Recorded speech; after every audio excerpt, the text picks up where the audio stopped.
পাক্কা নামাজি বানায় দেন, আমার যুররিয়তি, আমার সন্তানাদিদেরকেও আপনি নামাজি বানায় দেন। এ নবীর দোয়া।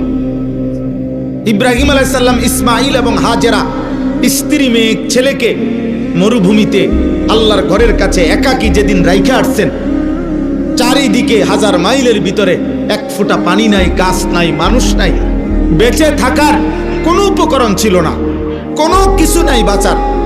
সেই অবস্থায় খোদার কসম, কোরআন শরীফে আছে ইব্রাহিম আলাইহিস সালাম ওনার স্ত্রী হাজেরা এবং কুলের বাচ্চা ইসমাইলের জন্য কি দোয়া করছিলেন সেদিন। কোরআন শরীফে আছে তিনি দোয়া করছেন, রব্বানা লিয়ুকিমুস সালাহ, আমার স্ত্রী সন্তান যেন মাওলা নামাজ আদায় করে। নামাজ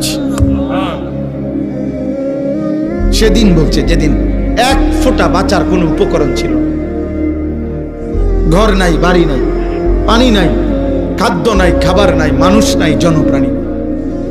আর আপনার তো সব আছে, আল্লাহ তো আপনার উপার্জন দিছেন, জমি দিছেন, আপনি তো আপনার বাবার থেকে জমি পাইছেন, আপনি তো আয় রোজগার কম বেশি করতেছেন, একটু টানা হেসরা তো থাকবেই, 1000 কোটি টাকার মালিকেরও তো টানা হেসরা আছে।